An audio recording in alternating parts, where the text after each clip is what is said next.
ಒಂದು ಕ್ಷಣ ಯೋಚಿಸಿ ನೋಡಿ.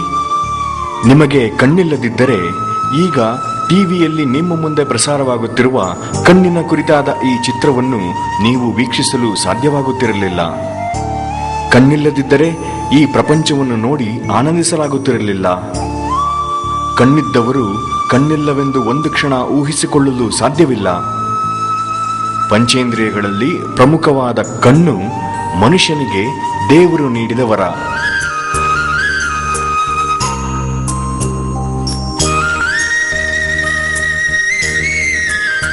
ಕೆಲವರಿಗೆ ಹುಟ್ಟಿನಿಂದಲೇ ಕುರುಡುತನ ಬಂದರೆ, ಕೆಲವರಿಗೆ 40 ವರ್ಷದ ನಂತರ ನಿಧಾನವಾಗಿ ಕಣ್ಣು ಮಂದವಾಗುತ್ತಾ ಹೋಗುತ್ತದೆ.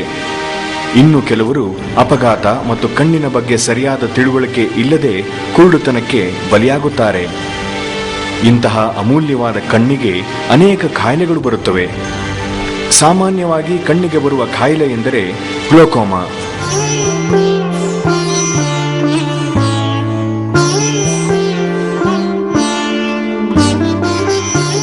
ಜಗತ್ತಿನಲ್ಲಿ 6% 7% ಜನ ಗ್ಲೋಕೋಮಾದಿಂದ ಬಳಲುತ್ತಿದ್ದಾರೆ. ಗ್ಲೋಕೋಮಾ ಎಂಬುದು ದೃಷ್ಟಿ ನ್ಯೂನ್ಯತೆಗೆ ಕಾರಣವಾಗುವ ಕಣ್ಣಿನ ಒಂದು ತೊಂದರೆ.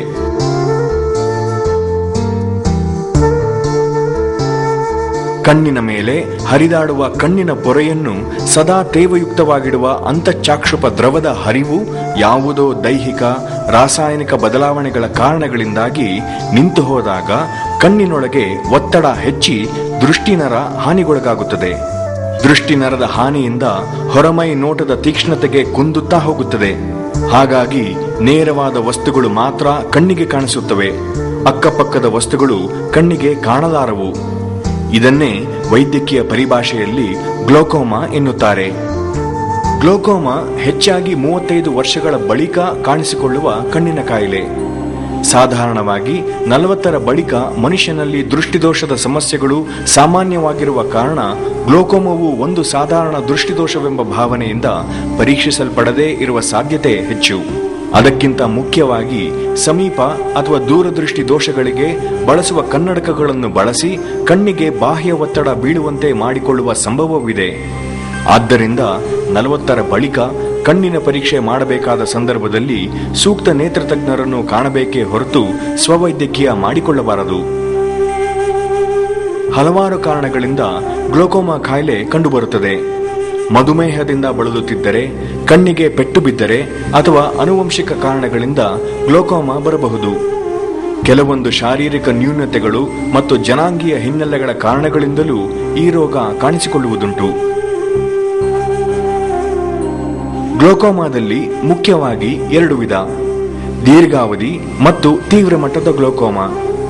ಇವಲ್ಲದೆ ವರ್ಣದ್ರವ್ಯ ಗ್ಲೋಕೋಮಾ, ಆಜನ್ಮ ಗ್ಲೋಕೋಮಾ, ಸೆಕೆಂಡರಿ ಗ್ಲೋಕೋಮಾ ಮುಂತಾದವು ಕಂಡುಬರುತ್ತವೆ. ದೀರ್ಘಾವಧಿ ಅಥವಾ ಪ್ರಾಥಮಿಕ ಗ್ಲೋಕೋಮಾದಲ್ಲಿ ದೃಷ್ಟಿಯ ತೀಕ್ಷ್ಣತೆ ಕ್ಷೀಣಿಸುತ್ತಾ ಬರುತ್ತದೆ. ಬಳಿಕ ನೋಟವು ಕಿರಿದಾಗುತ್ತದೆ. ಸೂಕ್ಷ್ಮಗ್ರಾಹಿಗಳಾದರೆ ಇದನ್ನು ನಾವು ಬೇಗನೆ ಪತ್ತೆ ಮಾಡಬಹುದು. ಆದರೆ ಎಷ್ಟೋ ಜನ ಇದನ್ನು ದೃಷ್ಟಿದೋಷವಿರಬಹುದೆಂದು ಅಲಕ್ಷಿಸುತ್ತಾರೆ. ಇಲ್ಲವೇ ಕನ್ನಡಕಗಳನ್ನು ಬಳಸಲು ಪ್ರಾರಂಭಿಸುತ್ತಾರೆ. ಇದರಿಂದ ಕಣ್ಣಿನ ಮೇಲೆ ಒತ್ತಡ ಹೆಚ್ಚಾಗಿ ಗ್ಲೋಕೋಮಾ ತೀವ್ರ ಸ್ವರೂಪಕ್ಕೆ ತಿರುಗುತ್ತದೆ. ಗ್ಲೋಕೋಮಾ ಪೀಡಿತರು ಅತ್ತಿತ್ತಲಿನ ಯಾವುದೇ ವಸ್ತುವಿನ ನೋಟವನ್ನು ಪಡೆಯಲು ಅಸಮರ್ಥರಾಗುತ್ತಾರೆ. ಸಂಪೂರ್ಣ ಮುಚ್ಚಿದ ಕೋನದ ಗ್ಲೋಕೋಮಾದಲ್ಲಿ ಕಣ್ಣು ನೋವು, ತಲೆನೋವು, ಕಣ್ಣು ಕೆಂಪಗಾಗುವುದು, ತೀವ್ರ ನಿಶ್ಶಕ್ತಿದಾಯಕವಾಗುವುದು ಮುಂತಾದ ಲಕ್ಷಣಗಳು ಕಂಡುಬರುತ್ತವೆ. ಈ ಲಕ್ಷಣಗಳು ಒಂದೊಂದಾಗಿ ಕಾಣಿಸಿಕೊಳ್ಳಬಹುದು ಅಥವಾ ಎಲ್ಲವೂ ಜೊತೆಯಾಗಿ ಕಾಣಿಸಿಕೊಳ್ಳಬಹುದು. ಇಂತಹ ಲಕ್ಷಣಗಳು ಕಾಣಿಸಿಕೊಂಡಾಗ ವೈದ್ಯರನ್ನು ಕಾಣುವುದು ಸೂಕ್ತ. ಗುರುತಿಸಲು ವಿಳಂಬಿಸಿದರೆ ಅಥವಾ ಕನ್ನಡಕ ಹಾಕಿದರಾಯಿತು ಎಂದು ಉದಾಸೀನ ತೋರಿದರೆ ರೋಗದ ತೀವ್ರತೆ ಹೆಚ್ಚುತ್ತಾ ಹೋಗುತ್ತದೆ.